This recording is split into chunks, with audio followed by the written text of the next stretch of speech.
So we are really trucking along in the book of Numbers, and we are in Parshat Behalotcha, or Behalotecha. I'm actually not sure how this. I think Mark and Mar, you were here on Thursday when I agonized over the correct pronunciation of this Torah portion.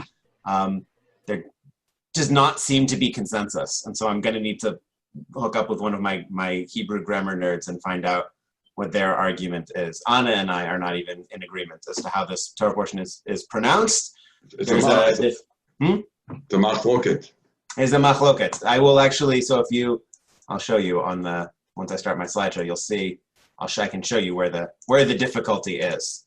But in this Torah portion, it is, as I've said in various sessions with actually Mike, Maryut, and Mark, so Dad, this is for you.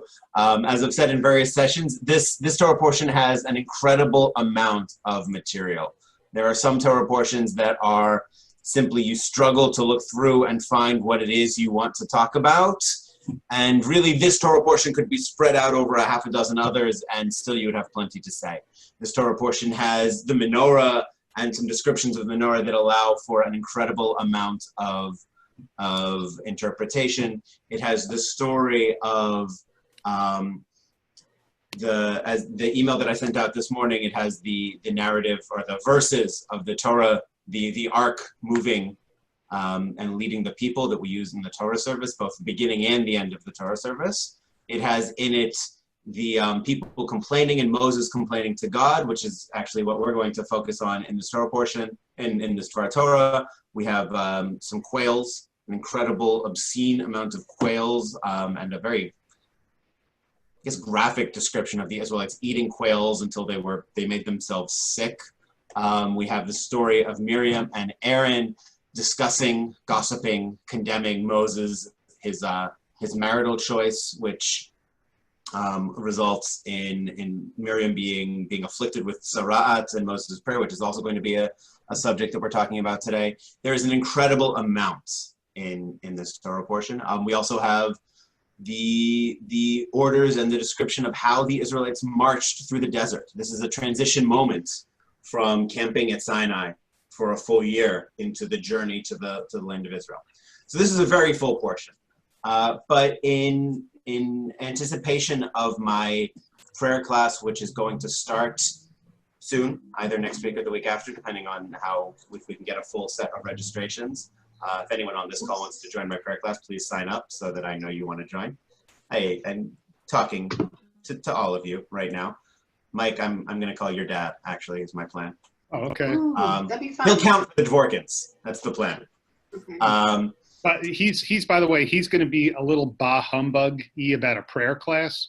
But I'll sell it to him. Don't worry. It's got Torah in it. It's got Talmud in it. It's got Siddur in it. It's all about prayer. But I can sell it as a Torah and Talmud and liturgy class. So okay. We'll see. Good luck. I miss him, so I'd love to have him in the class. I'll play up that part of it, maybe. So in anticipation of this class, though, I wanted to look. Actually, this week's Torah portion has two instances of Moses praying to God, and so I want to examine them and see what we can learn about prayer from what it is that Moses does. Just to finish the conversation that we started a moment ago. If you look at the Behalotcha, in the Hebrew, there's a question of what is the vowel that should appear. I guess I need to write on the screen. The vowel that should appear right here under the tav. Whether it should be this shvana, this little bit of noise that's often transcribed as or transliterated as an upside down E, or whether there should be no vowel between that T and the C, whether it's Behalotcha or Behalotecha. It's a very subtle thing, but grammar nerds get very upset. And you can see, because I've been talking about it for 5 minutes, that I guess I fall into that category as well. But what I wanted to look at is Moses' prayers, and what it is that he says in this Torah portion. So when you think of Moses praying, are there any specific moments that come to mind? on this in this parsha, right? Healing. The prayer for healing, absolutely. His prayer for healing for his sister. And that's the prayer, actually, that's where we're going to end our conversation today. That is, I would say, probably the most well-known instance of Moses praying as prayer. Maybe not the most well-known prayer that Moses prays, but the one that you'll see. The first text we're going to look at is many people would not consider that a prayer that Moses utters. I guess is the distinction I'm trying to draw. Any other times of Moses praying?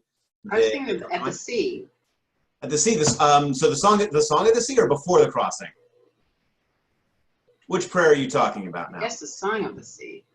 Or was that Miriam? No, he sang it, and then Miriam sang it first, and then Miriam. Yeah. I mean, there's all sorts of interesting talk about who sings what at the sea, but Moses definitely, Az Yashir Moshe Uvnei Israel. So therefore Moses sings along with all of Israel. I think I call that prayer. I mean, we sing. I would certainly call that prayer. So, and I assume we sing in prayer. That is absolutely prayer. So one of the things we're going to talk about in the prayer class is the different types of prayer, and that certainly is a prime example of prayer as praise, or praise as prayer. That is definitely a form of prayer. There's a book on prayer that I was looking at a while last week, which is Help, Thanks, and Wow as the three models of prayer. Judaism has another one, which is I'm sorry, but Help, Thanks, and Wow. And the Song of the Sea certainly is the wow side of that. Maybe a little bit of thanks too. So when you said at the sea, what I was actually thinking you might have been going for, Marut, is right before crossing the sea, when the Egyptians are coming up behind them and Moses turns to God and says, hey, God, help us out here. We seem to be in a little bit of trouble. To which God responds, what are you talking to me for? Go raise your staff and move on. But what Moses does before that, right, when Moses speaks to God in that moment, that is certainly Moses praying. That is certainly the help side of the equation. So, but none of those are, well, neither of those are what we're going to look at so much today. What about when he strikes the rock? When he strikes the rock, ooh. I don't know that I would consider that prayer. Maybe that's the problem. Well, so first of all, because he does it twice. So he strikes the rock twice, right? One to speak to the rock. Is that a prayer? The second time, it's a good question. Maybe so. The second time, Moses was supposed to speak, and instead he acted. Instead, he hit the rock. No, and he said, "Shall I get this from Right. you?" So that's certainly a problem. I don't know that this is the problem with what he did, but Moses definitely did not pray in that moment. That was not a moment of prayer for Moses. But one of the moments of prayer that I think is a more well-known text than Moses praying for healing for Miriam, Mark's example, but is maybe not so much well-known as a moment of Moses praying, if you can follow that distinction, is this one that's right in front of us here. Not from this week's Torah portion, but from way back in the book of Exodus. God descended in a cloud and God stood with Moses there, and Moses proclaimed the name of God. And then God passes before Moses, and someone, it could be God, it could be Moses, I think it was Moses, proclaims Adonai, Adonai, El Rachum V'chanun, Erech Apayim V'rav Chesed Be'emet, Noseh Chesed La'alafim, Noseh Avon V'fesha V'chata V'nake. And then it continues in a way that we always cut off. Liturgically, that's where the prayer always ends. But if you look in the English, it starts, the Lord, a God, compassionate and gracious, slow to anger, abounding in kindness and faithfulness, extending kindness to the thousandth generation, forgiving iniquity, transgression, and sin. That's where we stop liturgically. And then the verses keep going and say, God does not remit all punishment, but visits the iniquity of parents upon children and children's children upon the third and fourth generations. We don't like to talk about that part. But I would again argue that this is the praise model of prayer. That Moses' interaction with God in this moment is to just sing God's praises. It's the hallelujah. It is describing God in a way that is meant to evoke praise and to strengthen that relationship. In this week's Torah portion, though, we see two other models of prayer. One right in the middle, with the strange and wonderful story of the Asaf Suf. Maryuta, I'm echoing back at you. Yeah, I just realized it's me. Not sure why. Okay, thank you. So Asaf Suf is not alliterative, is onomatopoetically translated a little bit as riffraff, right? Not onomatopoetically, but it is translated as riffraff to give the same evocative repetition of Asaf Suf. This is one of the examples of how the rabbis get to blame the non-Jews in the midst for all the bad things that happen and all the complaining. I think you can legitimately say that maybe the non-Jews should get the blame for this one, but maybe not the 1,500 other times that we complained in the wilderness. This one's on them, the rest are on us. So the riffraff in their midst felt a gluttonous craving. They're always hungry, everyone in the desert. And then the Israelites wept and said, if only we had meat to eat. We remember the fish that we used to eat free in Egypt, the cucumbers, the melons, the leeks, the onions, and the garlic. Now our gullets are shriveled. There is nothing at all, nothing but this manna to look to. So the Israelites and this riffraff are missing the food and the life that they had previously. They are stuck eating manna and only manna all of the time. If only they could go back to the way that things were. This, at this point, by the way, is definitely not prayer. They are complaining. They are not asking, and they are certainly not talking to God. They are simply voicing their unhappiness. So it continues after a brief aside describing the manna. But if only we had meat to eat, is that prayer or not prayer? I would say no, but mostly because they don't seem to be addressing God directly. Right? The calling out, I wish I had, they're wishing, they're not praying. That's the distinction I would make there. And so Moses hears this, the people weeping, every clan, apart, each person at the entrance of his tent.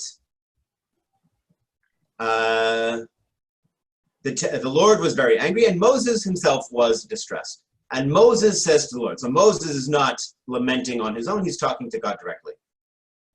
And this is an interesting model of prayer, and I want to get your thoughts as to what is happening in this right now. Why have you dealt ill with your servant, and why have I not enjoyed your favor, that you have laid the burden of all this people upon me? Did I conceive all of this people? Did I bear them, that you should say to me, carry them in your bosom as a nurse carries an infant, to the land that you have promised on oath to their fathers? Where am I to get meat to give all these people, when they whine before me and say, give us meat to eat? So Moses is not happy in this moment. Moses is complaining to God, and he is quite unhappy. And he continues, and this is the part that really I think is important for us to discuss right now. I cannot carry all this people by myself, for it is too much for me. And here ends the complaint, and here comes the request. If you would deal thus with me, kill me rather, I beg you, and let me see no more of my wretchedness. Moses is asking, he's saying, this is too much for me now. I would rather be dead. So is this prayer? Feels a lot like those Psalms we read. Oh, yeah. So is that a yes? In the model of the Psalms. Someone else was saying something? The first half is a prayer where he's saying, please do that. Well, I guess, yeah, please kill me is a prayer. Stephen, I'm not sure. I mean, I guess technically it might be because he's requesting something, but is he really requesting something? Because to me, he's not really, he's going, this is way too much. You know what? Just kill me already. Just kill, like he's not really seriously, at least to me, really, he's not actually literally saying, okay, please, I'm actually literally asking you to kill me. He's just kind of, venting. So Mike, I think you're raising a really good thing that we need to keep in mind when we talk about prayer in generally, which is, are the words that we're saying what we're actually asking for? Or is there some other layer that maybe we don't recognize for ourselves, or that we can't quite express for ourselves, or something else entirely, right? Do the words and our actual needs line up? Because I think you're right. I don't think Moses is actually asking to be dead in this moment. he is rather expressing his absolute overwhelmedness with the situation where he finds himself. And we don't have the text in front of us here to look at it, but God's response is not, obviously, to kill Moses in this moment. God's response, this is actually where God tells Moses, go and appoint 70 elders of the people, and I will spread some of my spirit of prophecy onto them, and they will help you lead the people. And so I think we can look at this and we can say to ourselves, look, Moses is saying this is too much for me, and what he's really asking for is help. And so while he says, please kill me, God answers, okay, let me give you some help. That's fair. You deserve that. That's what you need. And so I would say that maybe Moses is asking for something, not realizing what he really needs, and God is answering his need as opposed to his verbal request. So I want to move forward and look at a couple of interpretations of this passage. We're going to actually skip this. So there's some very interesting things that are about the language about seeing my wretchedness. But we're gonna skip that in the interest of time right now. I'm more than happy to share that. Maybe tomorrow night as a sip of Torah, we can talk about that, because there's some really interesting bits in this verse, specifically about the nature of the Torah itself and the language of it, and whether it gets changed or whether it's eternal. The rabbis and the commentators actually say that the Torah is not saying what Moses actually said, that it's edited in this moment. But what I want to look at here is this what's in the red. If you would deal thus with me, im kacha at aseli, and everyone remembers their Hebrew class, at is the language when you're addressing someone who is a woman, right? It's the feminine address. It's the feminine second person. And it is not, generally speaking, the way that God is addressed. God is generally addressed ata. And the rabbis take great surprise at this. How is it that Moses is addressing God in this way? And this is, I think, actually there's a beautiful direction that one could go here, because Moses' complaint, if you remember, is about how he is not the one who gave birth to these people. He is not a nursemaid to carry them. To then refer to God in the feminine is, I think, a way of saying that that's who you were. You birthed this nation. But that's not what the rabbis noticed. The rabbis seem to be a little bit, or Rashi at least seems to be a little bit offended on God's behalf. What could Moses possibly be doing in this way? And so what Rashi says here is troubling. Let me start with that. It's troubling, but it's going to lead us in, I think, a really meaningful direction. So Rashi writes, the Hebrew word for you, for thou, appears in the feminine form at instead of the masculine ata, to intimate that Moses' strength grew weak as that of a woman, when the Holy One, blessed be he, showed him the punishment which he was to bring in future upon them for the sin. Moses therefore said before God, kill me, if so, kill me first. So Moses is weakened, and that is what we are supposed to read from this. I bring this only because because I disagree with Rashi wholeheartedly on this, but it leads us into CHIZKUNI, who also disagrees with Rashi, and I think his interpretation can be really enlightening for us.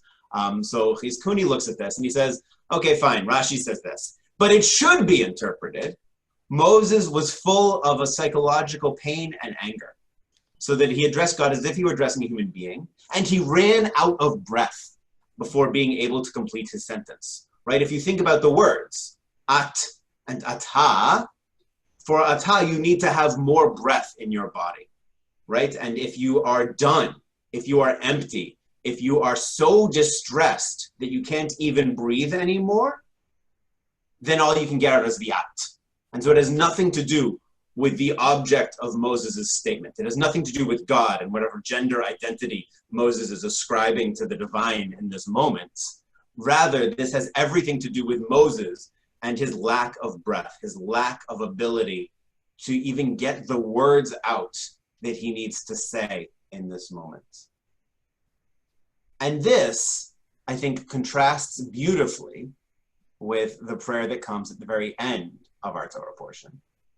Because Moses cries out to God to save his sister, to heal his sister. And what does he say to God? El na Refa na la.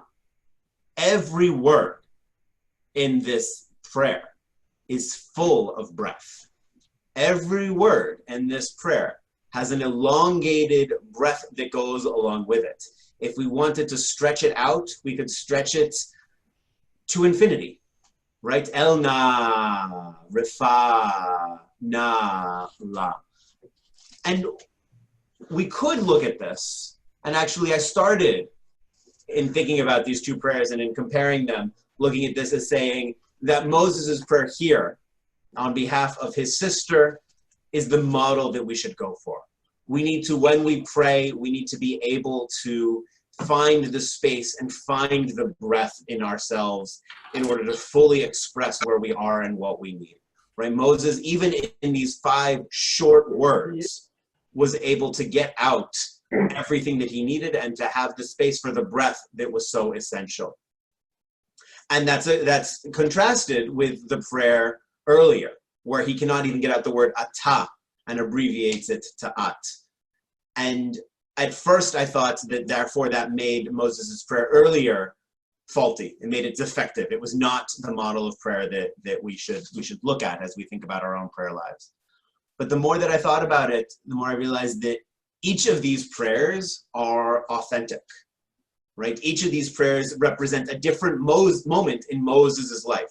Moses, for whatever reason, when he's praying for his sister, is able to take a deep breath and to fully exist in that moment and in that need. He's able to fully see what his sister needs and what he can do on behalf of her in this moment. Whereas earlier, when he's praying after the complaints of the Israelites, he's limited. He's stuck. He is so overwhelmed by the moment in which he finds himself and by his own pain and anguish that he can't even get the words out.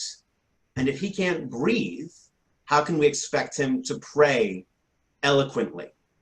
If he can't breathe, how can we expect him to say exactly what it is that he needs in that moment? He needs to be able to pray still. And just because he can't do it eloquently in the way that I initially thought he really ought to be doing, doesn't make his prayer any less meaningful, doesn't make his prayer any less real. And in fact, maybe it makes it even more so. It shows a desperation and a visceralness of that prayer, that he's praying with all that he has, even when all that he has isn't enough to express his own needs. That he uses up all of his breath, all of his power, all of his energy to get that prayer out, and it's not quite enough. Elna Rafana La, he's able to get those words out beautifully and to exist within them. Im kacha at aseli, he's doing the best that he can. And he needs more breath. He needs more help to get the prayers out. Both of these are prayers. Both of these are prayers that reflect the moment that Moses finds himself in. And both of these, I think, are models for us to recognize that no matter what state we find ourselves in, whether we have the space to really go deep and find and search out what our needs are and our desires and our requests of God, or whether we are just throwing out something small to God, to the world, to the universe, saying help, right? And if help is all you can get out, that is still a prayer. That is still real and visceral, and that can still be heard, even if it's not eloquent. Moses is praying in this Torah portion. We can take that as a model for all of us. Shabbat Shalom. Shabbat Shalom.